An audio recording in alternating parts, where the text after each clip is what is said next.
Hey everybody, it is Mike and Denise. We're in the car, and before we get into this video, let me tell you we're making this video if you or someone you know, a relative, friend, whatever, has Alzheimer's and dementia, and you're not sure what to do. And this is actually hopeful because if they've been on traditional therapies, what we're trying to do here is we're taking the new Ornish study where Dr. Dean Ornish showed that within 5 months, 20 weeks, you either started to reverse or made worse dementia. And it's all based on habits, right? Mostly food therapies, habits. It's all described in the study, and just look down below, the first link at the top, click it.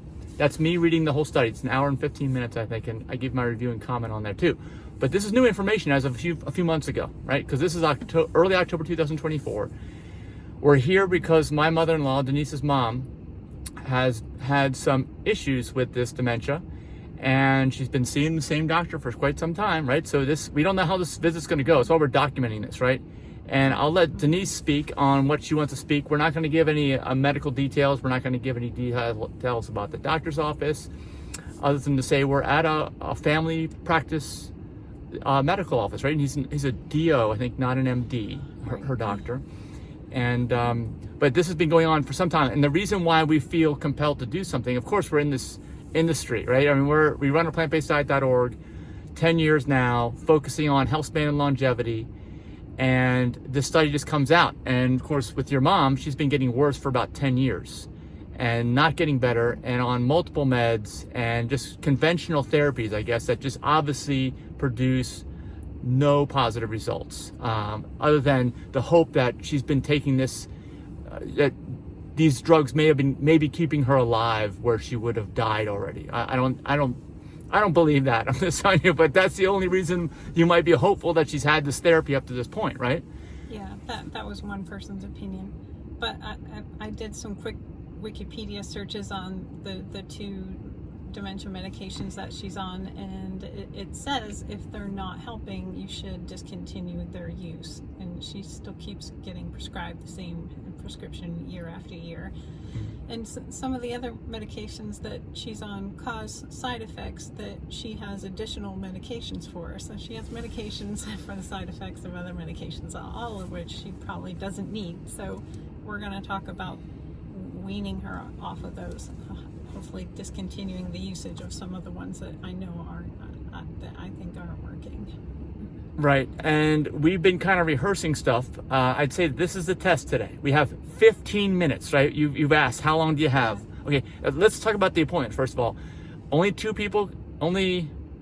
the doctor and 2 people can be there. So your mom had her regular appointment yesterday with another family member, and it didn't make sense for us to go, but they knew we've been planning this for a couple of months. You give it time. You're not just going to show up, right, and they're going to do this. This is going to be a long process just to get this appointment. Yeah, well, she already had the appointment as of last May, so we've been planning all along to go. I asked that it get rescheduled sooner, but it didn't happen. Right. Well, this study was released, I think, late spring. But it's a process, right? Because you also had to get her to sign HIPAA forms so that you could talk to her doctor about this. She's not going to be there today because it only lets 2 people in. Maybe I'll get to talk. I don't even know if I'm on the HIPAA form or if she'll even talk to me. It may just be just Denise. So we've been doing our homework too. So all that scheduling, all those details, you have to get those ironed out. We told them we're coming from out of state, which we are. And so we hope that there won't be a mistake, because I can envision, you show up, sorry, we can't do this because you missed this detail and that detail, and you'll have to reschedule. When's your next appointment? 4 months. I can only imagine that. If you're not focused on the details of how this works medically. I mean, I've never been on any maintenance pharmaceutical, so I don't understand fully how all this stuff works. Okay, but we've learned, right? We've gone through our own course of learning how to do all this stuff, and we've also been practicing, doing our homework. What if the doctor says this? What if the doctor reacts favorably? What if the doctor starts pushing back? What if the doctor says, we don't know what we're talking about? Because we're presenting this evidence, right? You finally, I think, emailed the link to the exact study. And by the way, email me, aPlantBasedDiet.org at gmail.com, aPlantBasedDiet.org at gmail.com. I'll send you the PDF of the Ornish study if you want it, the whole actual study, in case it disappears from the internet, which I'm definitely concerned that might happen over time. Well, So it's a legitimate study. I don't know why you think it would disappear. but it's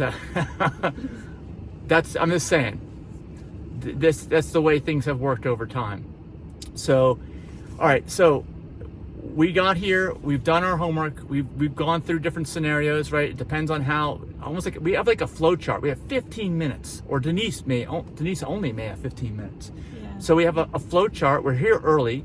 Like it's 2:19 p.m. The appointment's at 2:45. So we got a little bit, maybe a few more minutes to record here, and then we're going to go in. We'll have the appointment, and we will get right back in the car here and give you the update as to how the appointment went.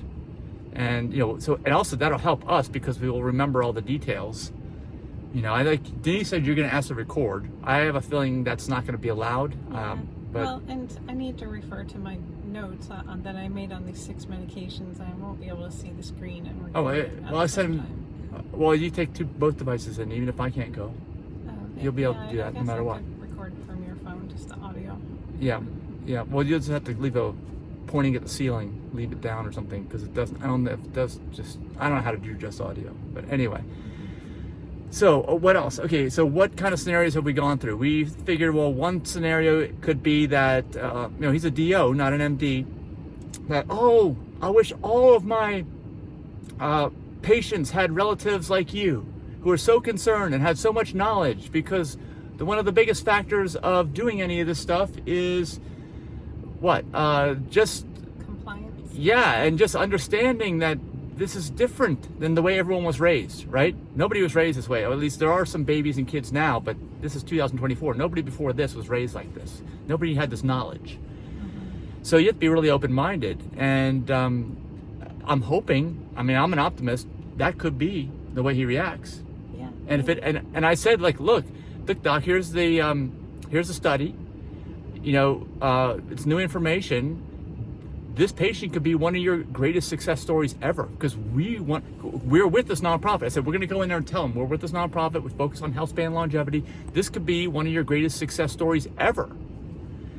And that would be the best case scenario. Okay. Well, the worst case scenario would be, are you a doctor? Right? Like given that kind of attitude, right? Asking us. Yeah, and then we may have to go, well, hey, doc, how many total hours of nutritional training did you have during your entire course of medical school, right? I know it's going to be super low. Even though he's a DO, it's still going to be super low compared to all the other stuff, which is mainly, how to get on the almost racket of prescribing pharmaceuticals. So, and she's on how many? Six? Six pharmaceuticals. Yeah, and they all... If she were to pay cash for all these pharmaceuticals, it's $1,900 a month worth of pharmaceuticals. Yeah, and I want to give you some hope. But Denise just said, we're taxpayers. This is Medicaid? Medicare. Medicare, okay. So we are taxpayers. We're actually funding this doctor's salary, okay? We are, because we're taxpayers. So he actually works for us. And that is a waste of taxpayer money if it's not needed. And I'll tell you, the control group in the Ornish study, you know how many pharmaceuticals they were on in the one that had the habit changes? None. Okay, they reversed the dementia with 0 pharmaceuticals. It was only the regular people that kept on their plans. Those are the ones that had the pharmaceuticals. So it's just a waste of taxpayer money. Yeah, those in the control group either stayed the same or got worse on their pharmaceuticals. Yeah, and whatever they were doing, just the conventional, the standard of care. We want to make sure that we're not asking for the standard of care, because we are willing to do more than maybe the average people are in terms of helping her out, right? So we want what the optimal level of care is, whatever that is, and we're willing to help out. And that's what we're planning to convey. It all depends on what's needed. We only have 15 minutes. This video may be longer than the actual whole appointment that we're going to have. And it's 2:23, so we're gonna have to go. The idea is we'll get there around 2:30. We just have to walk out of the car and go in the door. That's all we have to do. And what else? What are the other pre-event thoughts? Because we've been talking about this back and forth. How do you feel? Because I know Denise is not normally someone that I use the word demanding when we were talking. I'm like, you may have to be demanding. If you're going to get resistance, you may have to be really demanding. I even said, as part of our kind of going through scenarios, I said, well, if there's a lot of resistance, you need to kind of make it seem like, without threatening anyone, that there may be a lawsuit because of malpractice, because our mom has gotten worse for 10 years on things that obviously don't work according to this new study. So we may have to have somebody else take care of this for us to make sure that she gets the best treatment possible and doesn't continue to get worse. It's not like they had good results. No, and from what I understand from talking to my mom and her companion, the doctor isn't even reevaluating her to see if her dementia is getting better or worse. He just keeps writing refill prescriptions. Yes, and best case scenario is he doesn't know who he has is willing to help, which is us, and maybe he'll change his mind. But yeah, in the Ornish study, they list a number of different benchmark studies that they were using to compare the different groups and their progress or regress. And that's what I was asking today earlier to her mom. I was like, well, or her life partner, has anyone done these tests? And they didn't think so, right? I mean, because otherwise, how do you gauge the progress or regression if you're not doing these? I don't know, because a lot of this, like so many things out there right now, okay, so many things is just a judgment call, really. There's no, for this one in particular, because I know I did the video with Dr. Rogers, and actually if you go to the video on the Ornish study, in the description of that one is a link to the Dr. Rogers interview I did with his theory of dementia, and he did say it's just a judgment call. There's no actual tests that they can do, but they can use tests to gauge how severe it is, I think, is what those other tests do, right? Yeah. But it doesn't prove that it exists. So in short, I don't know how this is going to go. I hope it goes well. I've heard that this doctor is very caring, but I've never talked to anyone else who has had a family member that they wanted to speak with their physician with. I don't know how these typically go, if the doctor even listens to the family, if we even get a say. Right. I don't know. Well, I'm hopeful. And one of my other pointers to give you that Denise and I have been talking about is, I'm like, look, you gotta say to the doctor, we know you went to medical school to help people. We know that you care about people. We know that you want the best for them. This patient has been getting worse the whole time. So what we're presenting you is an opportunity, because brand new information, 2024, brand new, right? Didn't exist before this. An opportunity to fulfill, like, to the highest degree, that level of help that we know you want to do. That's why you got into this profession. That's kind of the angle we need to take. I mean, I hope we don't have to get threatening. Actually, we shouldn't get threatening, because then they'll get on the defensive. It'll be adversarial, okay? But we may have to, like I said, I hope we don't have to let them know that we may have to go to some attorneys, okay? I hope, all right? You were even saying, well, what if he says, well, if you want to do that, you'll have to see another doctor. I'm like, well, there's still the aspect of malpractice over the last 10 years of basically giving poor treatment to the point where someone's getting worse. When new information comes along, you should be, when you know better, you do better type of thing, right? Yeah, and we gave him the information. I emailed a link to the complete study, not just the Newsweek, or was it U.S. News and World Report article? Yeah, there's a lot of articles out there, and that's why I wasn't too keen on transmitting those to the doctor, which I think we did initially. And then when I realized that, I got the PDF. That's why I'm saying you could email me, I'll give you the PDF. Because that's what you want to read. It's 17 pages, 2 columns, so it's actually more like 34 pages. And that's why it took me an hour and 15 minutes to read through it and give you my opinion too, as to what it says.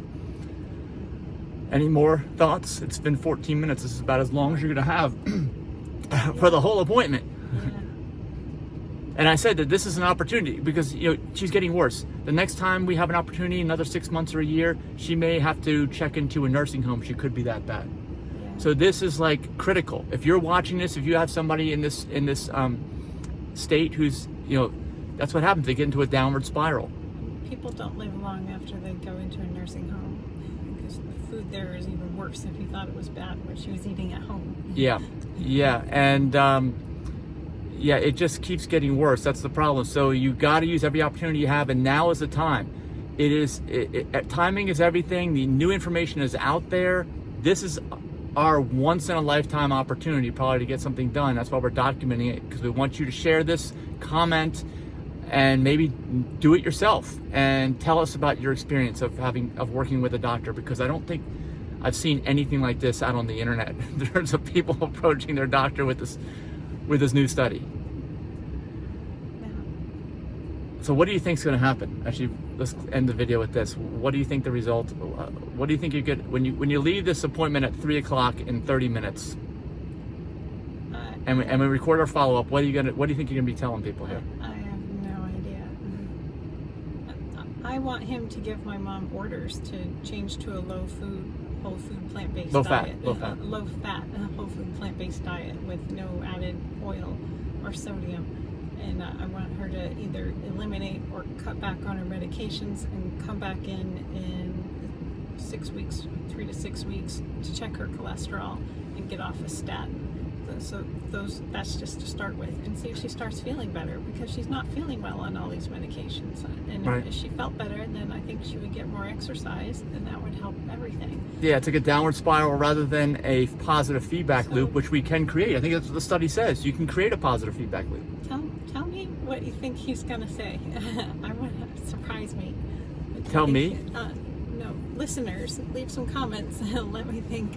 Let me know what you think. Well, we're gonna leap in. We're gonna leap in time, right? As long as I can produce this long of a video on your phone. Otherwise, it'll be 2 videos, and if so, the link will be down below. If not, we're gonna leap in time to what happened, and we'll tell you. Post appointment. Yeah. Okay. We're gonna leap in time right now. All right, we morphed in time, and the appointment just ended. I was there, and let me give my quick summary. Denise can give hers. He snuck in. Mom didn't sign a HIPAA form for him, but he. Well, we didn't anyway. discuss any particulars. We didn't discuss. I don't think. Well, we did. We went over each medication. Okay. All right. Well, initially they said only 3 people were on there. They didn't say I couldn't go in, so I just went in, and I said I would just leave if he asked me to leave, and he didn't. He was very friendly at first, but then I will tell you my summary of the whole meeting was he was just trying to make sure he had some nice friendly banter for almost the entire conversation, because he already knew where this was going. Okay, that's my opinion. He knew that this was going to be something that we didn't want to hear. So what do you do if you have something that people don't want to hear? You fill it all up with a bunch of friendly banter, and then you say, oh, we got 3 minutes left in this conversation. Sorry, I have to go. Yeah, we actually met with him for a half an hour. We were only promised 15 minutes. Yeah, but again, it's 27 minutes of friendly banter and 3 minutes of talking about our meds. Okay, that's basically what ended up happening. It's a strategy. It was definitely premeditated. Don't think that it just worked out that way and that he did us a favor. He's you heard he brought up the standard of care. He brought up he might get sued. He knows exactly what this is about. Yeah, when we asked to take her off of the dementia medications, he said all the studies proved that when people did that, they declined faster. He said, I can't. And he believed that would happen to her. He said if there were studies that proved otherwise, that were legitimate, multiple. No, he said multiple. No, he said multiple. He said multiple, because remember, this Ornish study is just one study. It's but new. Then I brought up the 7-day Adventist study from 1983, and he still said he would not take her off of those drugs. But the other ones that she's on. Well, also, let me also say something else. In favor of taking her off of. Oh well. Okay, look at my eyes. As soon as it became apparent that we wanted her off the meds, which he already knew. Okay, I guarantee you he knew how this whole, we spent so much time back and forth. They knew exactly who we were, even though they made it seem like they didn't. The minute he's telling, I ask, if you asked if she can come off of that, he's like this is his eyes, when he's talking about it, that's what they look like.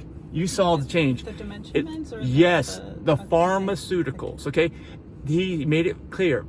The only way he was going to get her off of any of those is if she basically insisted, and we can show him something where she's not going to likely get worse. Apparently, he has seen information where people they progressively get worse when taking off the medication. And I guess that if they make zero lifestyle positive changes, they are going to get worse. Otherwise, how could that medicine ever be approved, right? The problem is, as he talked about in the beginning, just a friendly back and forth, people don't want to do this. People, the smoker thing, oh, I'm not going to stop. I've been smoking. You know. So he thinks that nobody's going to do lifestyle changes. We're going to take you off of these meds, which have shown some progression. I'm sure they have when there's zero lifestyle changes.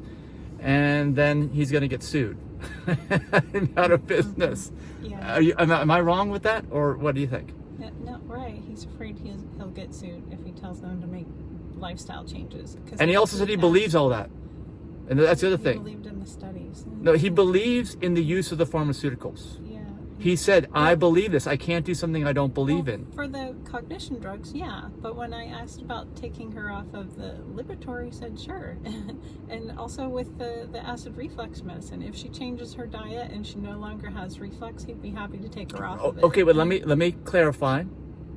And then I said, all right, can you please give her specific instructions, specific protocol, define what healthy food means so that she can reverse that. He's like, no, I can't do that. Don't expect me to know what healthy is.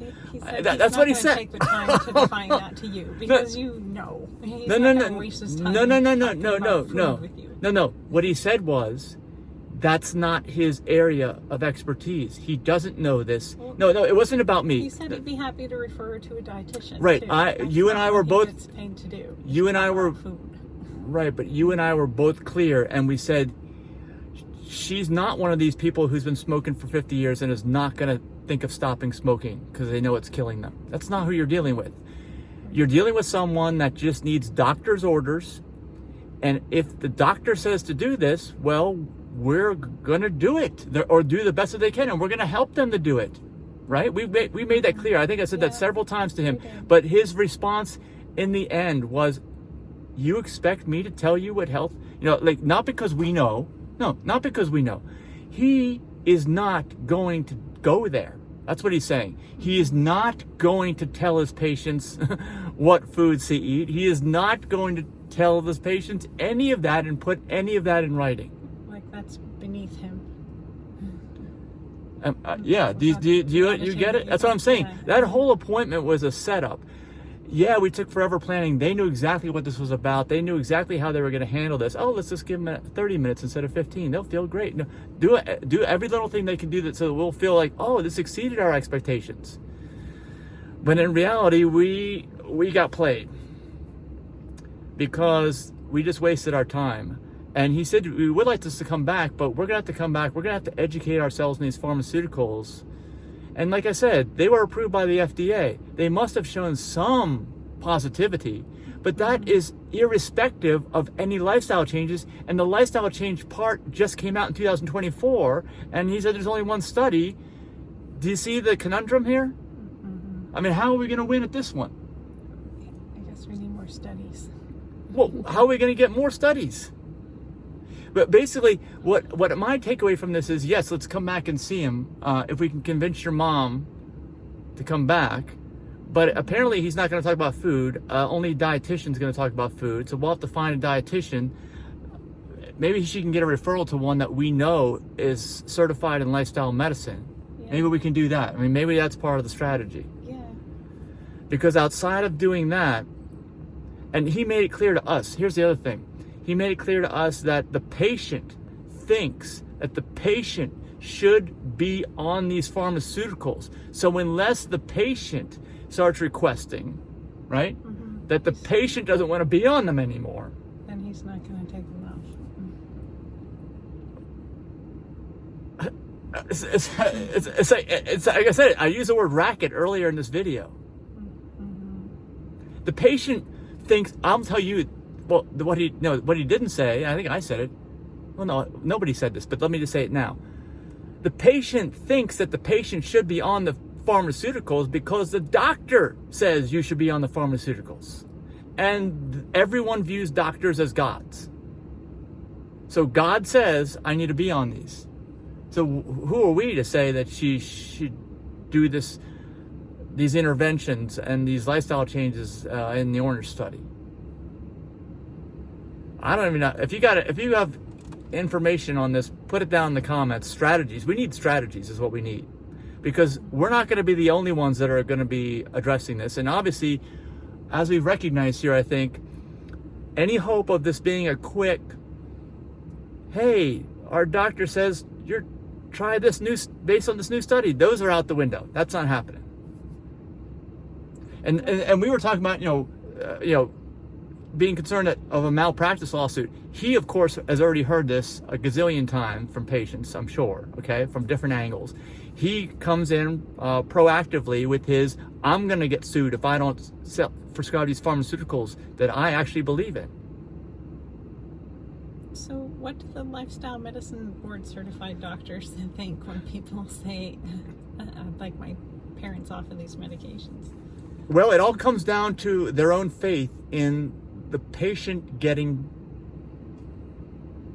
let's put it this way. We know your mom's getting worse over time, all right? Mm-hmm. The doctor thinks she's getting less worse over time thanks to the pharmaceuticals, all right? If the doctor has faith that the patient will be compliant with lifestyle medicine, eating healthy vegan food like we define, which is basically the same as the Ornish study. Learn more at healthyveganfood.info if you want to learn more about that. But if the doctor's convinced that the patient's going to follow it and do the lifestyle, and the patient's not going to suffer this condition or reverse it or maintain and never get worse, then the doctor will do it. That's a judgment call of the physician themselves. Yeah, he was asking if my mom can make decisions on what she thinks is healthy food.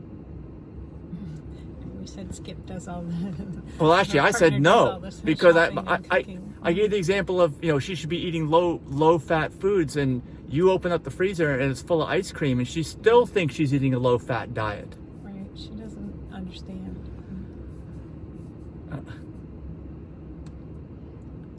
I don't think she'd even remember it if she saw a dietitian. Well, I think what we've determined here is that, yes, the key to this is getting the doctor to change the protocol, to change the treatment protocol, to change the orders to the patient, so that the patient hears from the doctor what the best thing is to do for their condition, right? And in this case, dementia. We know what it is now based on the Ornish study. But the doctor doesn't want to go there. The doctor, and what I was conveyed here is the doctor is not going to go there unless we provide overwhelming evidence, not just one study, that they should go there. So we're going to need the dietitian to get on board. We're going to need multiple studies. We're going to need stuff that shows that when people come off of these pharmaceuticals, that they don't get worse, right? Mm-hmm. Is that even possible to compile that information at this time in 2024? I don't even think that it is. I think this is very sad. Yeah, well, I think we'd need a separate study with patients that didn't have a mild case of dementia. Those that have substantial cases, we needed another study for that, because...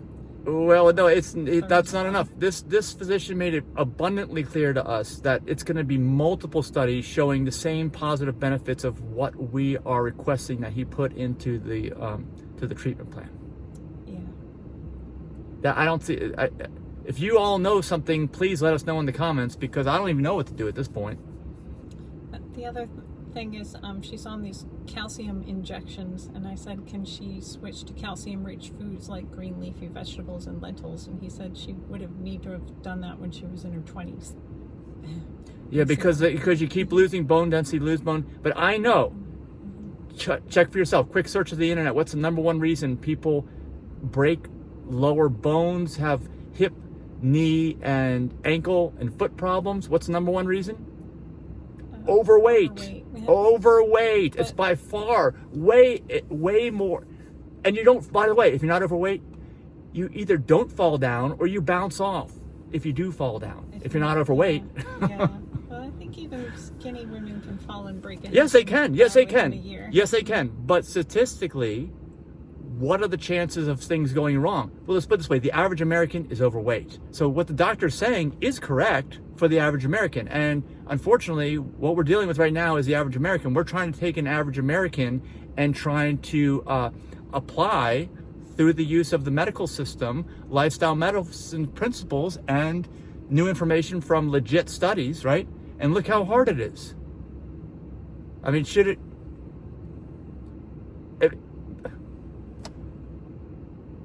we're going to have to think about this. We need to go back to the drawing board. That's what I would say. Yeah. This is not going to be easy, because I know that others have, we've already heard others who are involved in this have said that they think that she would be worse off without the meds. Yeah, my sister said that. But again, that's irrespective of any lifestyle improvements and changes. Yeah, if you have the same crappy lifestyle, I would hope there's going to be some improvement, right? If you have the same crappy lifestyle. I get it. I agree, right? Would you agree with that? Yeah. I mean, because otherwise, why would the FDA ever approve that drug? They have to show some positive benefit. The question is, it's like the elephant in the room. What if you just change the lifestyle? What if you put the lifestyle changes into your doctor's orders? What if we make sure she's compliant? Why can't we just do that? And what's the answer? He wouldn't write them up. We can't, he's like, no, that's not an option. Not in 2024. I figured he would have a food sheet for his heart patients that he could just hand us. Most doctors do have pre-written orders that are generic enough to just give to anyone. And he said, no, I would need to make another appointment to discuss it with mom, or refer her to a dietitian. Well, he's not going to define healthy food. I told him what our definition of healthy vegan food is, the 6 pillars.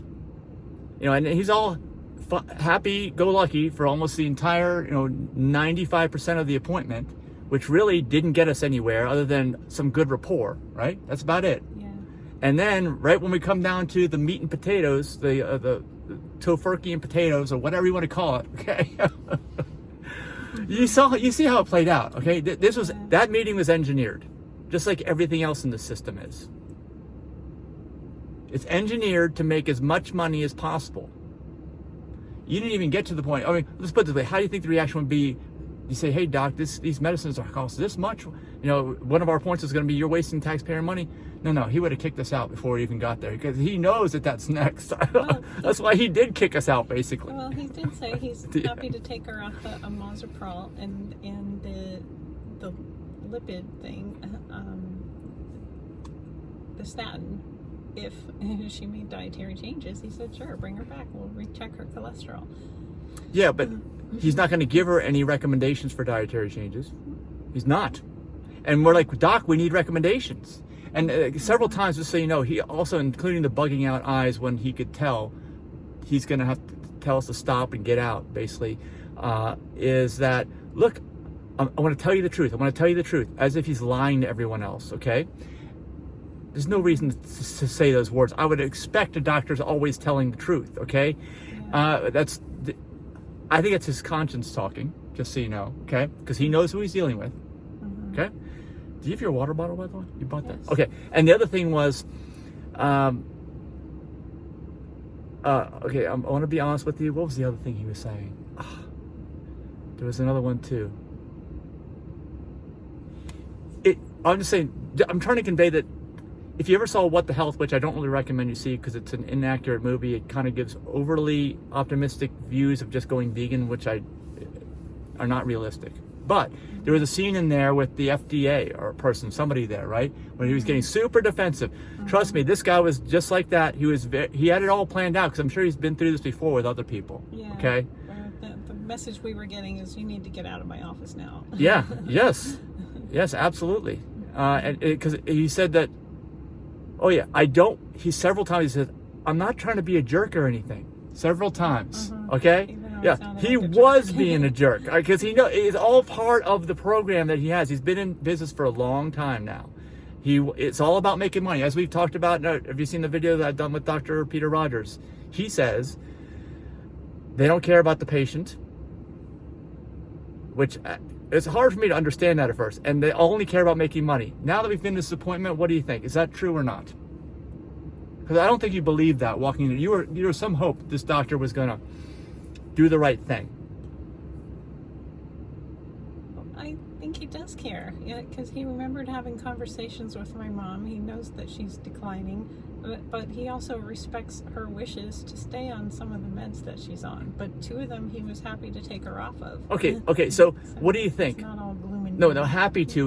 We have to prove actual progress in order for her to come off. They're not just going to come off. She's not just going to come off because she says, I want to come off. Well, she'd have to have her cholesterol rechecked, yes, but Yeah. he was willing to take her off.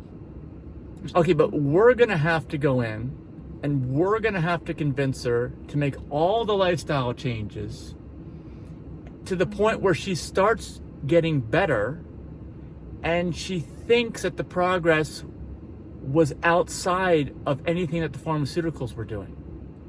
That's the only way I can see at this point in time.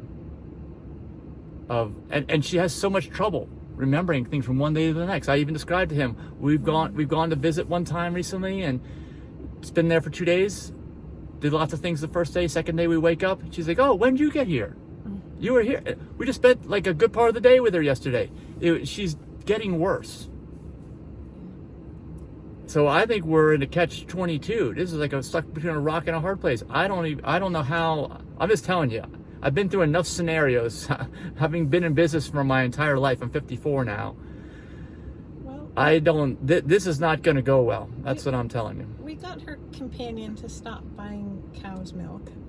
Maybe we can convince him to stop buying ice cream and just get the sherbet. She ate sherbet today and she liked it. So, well, what do you think our approach is going to be with them? No, do you think we say, "Hey,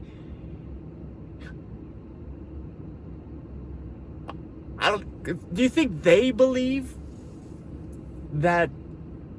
I'm talking the patient here, okay, not the doctor. The patient, our particular patient, believes that foods and lifestyle changes are going to have any real positive impact versus the pharmaceuticals? No. No. That's what I'm saying. This is when I tell you my feeling is not good. That sums it up right there. Because her memory is shot, but the person who does all the shopping and cooking does have a good memory, and I think he knows she's on a ridiculous number of medications, so I think he can help change that. Remember, one of the things I asked the doctor was, "Doc," and I may have said this earlier, I don't think I did specifically on this. You told him how you reversed your acid reflux, and he said, "Oh yeah, I want her off that too." And I said, "Can you just give her your doctor's orders on what she needs to do to reverse that acid reflux so she can get off?" And he's like, "No." And I was like, "What?" That just floored me. He doesn't know. I told him to get some CE credits taking a course with the American College of Lifestyle Medicine, because we got a course for free, and he did seem interested in that. We should have given him a business card or something. Yeah, just so you know, just I want to say here on video so we remember how he said, "I don't know where the study came from. Who sent this for what." That was all an act. All an act. He said he read it in the 17th. And that's not the point I'm saying. He said, "Oh, I didn't know where the study came from. It just showed up. Who it was for? I couldn't." That's all an act. He knew. That's what, because that was a lie, and that's why later on he says, "I'm being honest with you," because he has a conscience. He was not telling us the truth when we first, those interactions when we first met. That's not the truth. He said he was an avid reader. Yeah, yes, that was the truth. But he claimed he didn't know where that study came from, what patient it was dealing with, or he knew exactly. Because it came from Denise 430. No. But he said email. that he didn't know. I didn't write anything in the email except here's the study. You replied to all from the conversation with the office. They knew exactly who it was. Yeah, but they probably just printed it and stuck it on in his inbox. Yeah, but trust me, they've been talking. They're probably talking right now, just like we're talking in the camera. They're like, "Oh my gosh, you believe we dodged a bullet there." We think. Well, I need to get some lunch. I have a headache. Yeah. All right. Well, we'll look forward to reading your comments. This could have gone way better, in my opinion. It could have gone worse, but not much. So I'm not too happy about today, and I don't know what to do. We're going to require a lot of thought going forward, in my opinion. If you have any suggestions, let us know. Bye. Thanks.